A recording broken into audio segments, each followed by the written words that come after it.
Hello everyone, आज हम पढ़ेंगे consumer surplus, producer surplus and total surplus. हमारे पास एक क्वेश्चन दिया हुआ है, गिवन डिमांड फंक्शन। ये जो है डिमांड फंक्शन की इक्वेशन दी हुई है और ये सप्लाई फंक्शन हमें दिया हुआ है।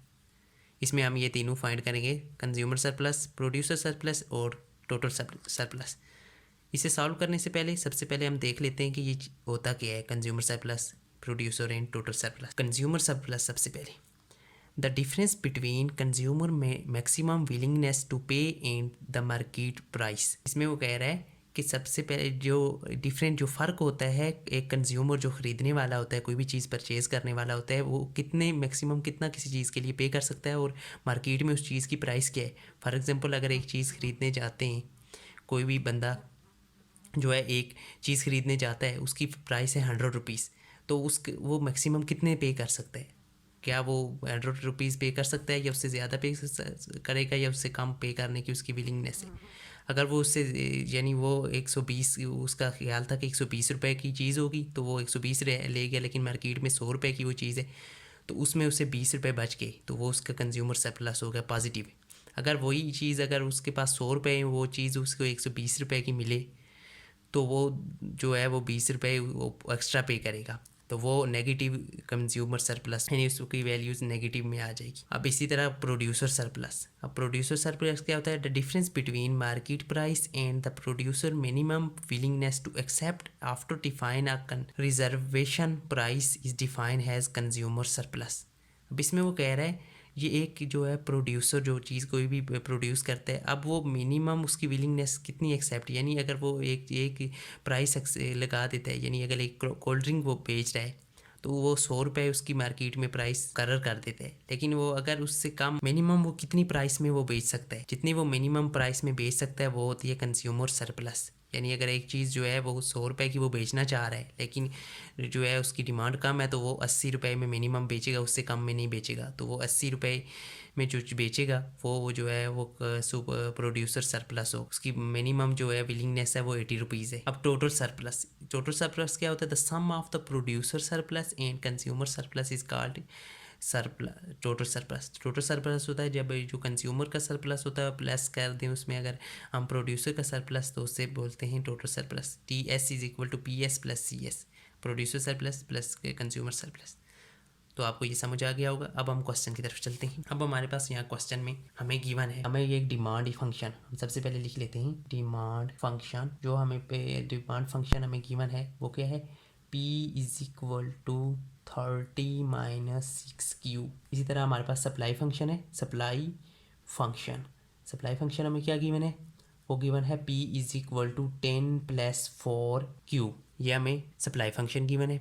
अब हम सबसे पहले ऑन इक्विब्रियम, जो इक्विब्रियम होता है यानी जहाँ पे डिमांड और सप्लाई कर्व आपस में एक दूसरे को इंटरसेक्ट करते हैं, उसे इक्विब्रियम कहते हैं। तो उस पर क्या होता है? Demand is equal to supply के बराबर होती है। तो हमारे पास डिमांड यहाँ पे क्या है? डिमांड फंक्शन ये दिया हुआ है 30 minus 6Q is equal to, ये सप्लाई फंक्शन दिया हुआ है 10 प्लस 4Q।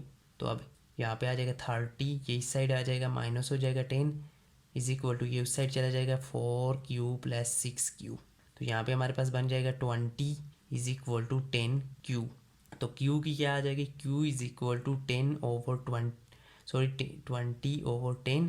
तो Q की हमारे पास यहाँ पे क्वांटिटी आ गई है 2। अब इसी तरह हमें प्राइस फाइंड करनी है, तो प्राइस के लिए हम क्या करेंगे? Put Q is equal to 2 in demand function में हम ये पुट कर देंगे। तो डिमांड फंक्शन में हम ये पुट करेंगे, डिमांड फंक्शन हमारे पास क्या है? ये वाले। तो हमारे पास आ जाएगा P is equal to 30 minus 6 into Q क्या है? हमारे पास 2 आया है, 2। तो P is equal to 30 minus 12, तो P इज इक्वल टू हमारे पास आ जाएगा 18। तो यहाँ पे हमारे पास P की वैल्यू आ गई 18। अब हमारे पास होता है टोटल एक्सपेंडिचर, तो इसका फार्मूला होता है P मल्टीप्लाई बाई Q। तो P क्या है हमारे पास? ये है 18 मल्टीप्लाई बाई 2, तो ये हमारे पास आ गया 36। टोटल एक्सपेंडिचर हमारे पास 36 आ गया, PUP। अब हम सबसे पहले फाइंड करते हैं कंज्यूमर सरप्लस। अब इसका हमारे पास फार्मूला होता है CS is equal to integration Q0 और यहाँ पे हम डिमांड का फंक्शन लिखेंगे, क्योंकि कंज्यूमर सरप्लस फाइंड कर रहे हैं तो इसमें किसका ताल्लुक होता है, इसमें होता है कंज्यूमर का होता है, तो वो डिमांड करता है। तो डिमांड फंक्शन हम लिखेंगे यहाँ पे। डिमांड फंक्शन हमारे पास क्या था, वो था हमारे पास 30 माइनस 6Q DQ, और यहाँ पे हमारे पास माइनस PQ हमने निकाला था। अब ये जो है ये इससे आउट है, यानी ये इंटीग्रेशन से बाहर है। आप यहाँ पे ब्रैकेट्स भी डाल सकते हैं। तो यहाँ पे हमारे पास आ जाएगा इज इक्वल टू, अब Q हमने क्या फाइंड किया था, Q हमारे पास आया था 2, तो वो यहाँ पे आप देख सकते हैं ये हमारे पास आया था Q की वैल्यू हमारे पास 2 आई थी, और इस तरह P की ये और PQ की 36, तो यही हम पुट करने वाले।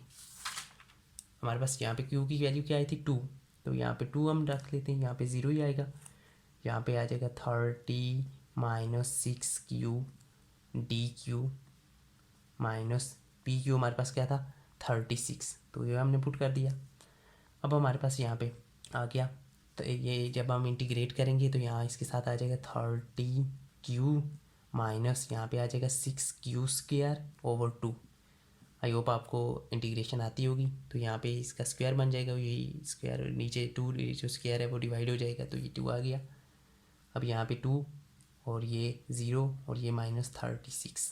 अब ये यहाँ पे ये 2 ये 6 यहाँ से कैंसिल हो जाएगा, तो यहाँ पे आ जाएगा is equal to 30Q minus 3Q square, और यहाँ पे 2 0 और माइनस 36। अब यहाँ पे हम अपर लिमिट पुट करेंगे, फिर उसमें से माइनस कर देंगे लोअर लिमिट का। तो यहाँ पे हम अपर लिमिट ये हमारे पास 2 है, तो यहाँ पे आ जाएगा 30Q की जगह 2 माइनस 3 इंटू Q की जगह 2 का स्क्वायर। अब यहाँ पे देखिए माइनस हम करेंगे लोअर लिमिट अगर यहाँ पे हम 0 पुट करेंगे ये भी 0 हो जाएगा, यहाँ पे भी 0 पुट करेंगे ये भी 0 हो जाएगा। तो यहाँ पे 0 माइनस ये 36, तो यहाँ पे हमारे पास क्या आ जाएगा 60 माइनस यहाँ पे हो जाएगा 3 इंटू 4 माइनस 36, तो ये हमारे पास आ जाएगा 60, ये माइनस 12 माइनस 36, यहाँ पे हमारे पास आ जाएगा 12। तो हमारे पास कंज्यूमर सरप्लस क्या आ गया 12। अब हम प्रोड्यूसर सरप्लस निकालते हैं, तो उसका फार्मूला होता है PS is equal to PQ minus integration Q0, और यहाँ पे हम सप्लाई फंक्शन लिखेंगे क्योंकि प्रोड्यूसर का जो है वो रिलेशन होता है सप्लाई के साथ। तो वो हमारे पास फंक्शन था 10 प्लस 4Q DQ, ये आ गया। अब हम इसे सॉल्व करेंगे PQ, तो यहाँ पे हमारे पास आ जाएगा Q की वैल्यू हमने निकाली थी 2, तो यहाँ पे 2 आ जाएगा, यहाँ पे 0 10 प्लस 4 थीटा Q DQ। अब यहाँ पे आ जाएगा PQ हमारे पास क्या था 36, ये हमने निकाला था 36 आया था हमारे पास, और माइनस यहाँ पे जब ये 10 के साथ की इंटीग्रेट करेंगे तो यहाँ पे आ जाएगा 10Q, और साथ में आ जाएगा प्लस 4Q स्क्वायर ओवर 2, ये हमारे पास आ जाएगा, और 2 और 0 इसकी जो है। अब यहाँ पे आ जाएगा 36 माइनस यहाँ पे ये कैंसिल हो जाएगा, तो 10Q प्लस 2Q स्क्वायर 2 और 0। अब हम सबसे पहले हम अपर जो है वो अपर वैल्यू इसमें पुट करेंगे, फिर उसके बाद उसमें से माइनस कर लेंगे, अपर लिमिट पुट करेंगे, फिर उसमें से लोअर लिमिट हम माइनस कर लेंगे। तो यहाँ पे 36 माइनस 10, अपर लिमिट क्या है 2 प्लस 2 इंटू, अब अपर लिमिट क्या है 2 का स्क्वायर माइनस, अब लोअर लिमिट इसमें पुट करेंगे ये भी 0 हो जाएगा, ये भी 0 हो जाएगा, तो हम जस्ट 0 लिख देते हैं यहाँ पे आ जाएगा 36 माइनस 20 प्लस 2 इंटू 4, तो यहाँ पे आ जाएगा 36 माइनस 20 प्लस 8, तो ये हमारे पास बन जाएगा यहाँ पे 36 minus 28 which is equal to हमारे पास यहाँ पे PS आ जाएगा 8, ये हमारे पास आ गया प्रोड्यूसर सरप्लस। अब हम यहाँ पे निकाल लेते हैं टोटल सरप्लस।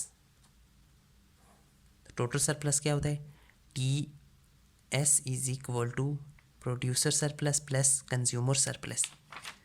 तो ये टोटल सरप्लस हमारे पास जो है, इसको हमारे पास प्रोड्यूसर सरप्लस क्या है 8 प्लस हमारे पास कंज्यूमर सरप्लस क्या है 12, तो ये हमारे पास हो जाएगा 20। तो टोटल सरप्लस हमारे पास क्या हो गया 20। अब हम इसका ग्राफ बना लेते हैं। तो ग्राफ में सिंपली हमारे पास यहाँ पे क्यू होगा, यहाँ पे हमारे पास क्यू होगा और यहाँ पे प्राइस होगी पी होगा। अब सबसे पहले अगर हम देखें यहाँ पे, हमने यहाँ पे पी क्या निकाला था, तो पी की हमारे पास वैल्यू आई थी, ये हमारे पास आई थी 18। अब यहाँ से ये सप्लाई, अगर यहाँ से ये जाएगा, ये सप्लाई वाला जो हमारा कर्व है, तो यहाँ पे 18 है सप्लाई वाला। तो सप्लाई हमारे पास इक्वेशन थी 10 + 4Q, ये हमारे पास सप्लाई वाली इक्वेशन थी, ये वाली। इसी तरह हमारी डिमांड क्या होगी, ये हमारा इस तरफ कर्व जाएगा, ये हमारा डिमांड फंक्शन है।